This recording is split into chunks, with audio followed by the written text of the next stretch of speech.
രാജ്യത്ത് പെട്രോളിന് പകരം എത്തനോൾ ഉപയോഗിക്കാനുള്ള ഒരു നിർണായക നീക്കമാണ് കേന്ദ്ര സർക്കാർ നടത്തുന്നത്. ഇപ്പോൾ തന്നെ വാഹനങ്ങളിൽ ഇന്ധനവും എത്തനോളും മിക്സ് ചെയ്താണ് ഉപഭോക്താക്കൾക്ക് നൽകുന്നത്. രാജ്യത്തെ വാഹനങ്ങളെ പതുക്കെ പെട്രോളിൽ നിന്നും ഇലക്ട്രിക്കിലേക്ക് അല്ലെങ്കിൽ എത്തനോളിലേക്ക് കൊണ്ടുവരാനുള്ള ഒരു നീക്കമാണ് കേന്ദ്ര സർക്കാരിന്റെ ഭാഗത്തു നിന്നും ഉണ്ടാകുന്നത്. നിലവിൽ ഇന്ത്യയുടെ ഇന്ധന ഉപഭോഗ രംഗത്ത് വൻ മാറ്റങ്ങൾക്ക് തുടക്കമിട്ടുകൊണ്ട് രാജ്യത്ത് 100% എത്തനോൾ ബ്ലെൻഡിംഗ് എന്ന ലക്ഷ്യത്തിലേക്ക് നീങ്ങണമെന്നാണ് കേന്ദ്ര ഉപരിതല ഗതാഗത മന്ത്രി നിതിൻ ഗഡ്കരി ആഹ്വാനം ചെയ്തിട്ടുള്ളത്.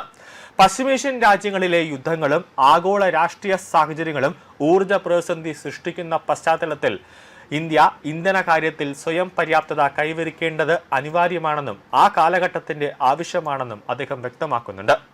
ഇന്ത്യ നിലവിൽ നേരിടുന്ന ഏറ്റവും വലിയ സാമ്പത്തിക വെല്ലുവിളികളിലൊന്ന് ക്രൂഡ് ഓയിൽ ഇറക്കുമതിയാണ്. രാജ്യത്തിന്റെ ആവശ്യത്തിനുള്ള എണ്ണയുടെ 87% വിദേശ രാജ്യങ്ങളിൽ നിന്നാണ് വരുന്നത്. ഇതിനായി ഏകദേശം 22 ലക്ഷം കോടി രൂപയാണ് രാജ്യം ചെലവാക്കുന്നത്. ഈ ഭീമമായ തുക വിദേശത്തേക്ക് ഒഴുകുന്നത് തടയാൻ തദ്ദേശീയമായി ഉൽപ്പാദിപ്പിക്കുന്ന എത്തനോൾ പോലുള്ള ജൈവ ഇന്ധനങ്ങൾക്ക് സാധിക്കും.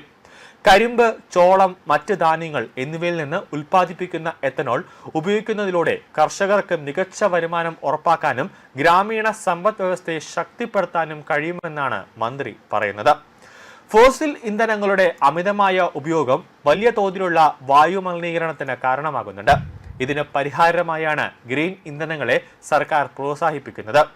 നിലവിൽ ഇന്ത്യയിൽ 20% എത്തനോൾ കലർത്തിയ പെട്രോൾ വിതരണം ചെയ്യുന്നുണ്ട്.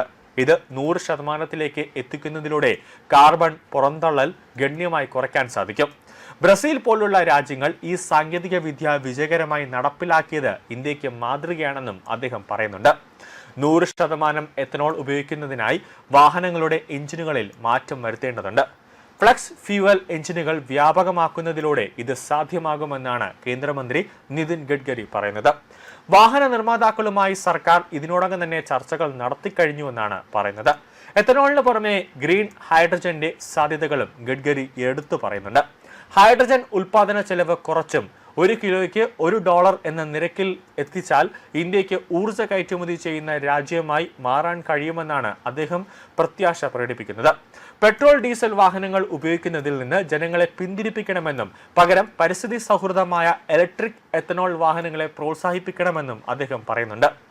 ഗ്രീൻ ട്രാൻസ്പോർട്ട് കോൺക്ലേവിൽ നടത്തിയ ഈ പ്രസംഗം ഇന്ത്യയുടെ ഹരിതഭാവിയിലേക്കുള്ള ഒരു വ്യക്തമായ സൂചനയാണ് കേന്ദ്രമന്ത്രി നിതിൻ ഗഡ്കരി രാജ്യത്തിന് നൽകുന്നത്.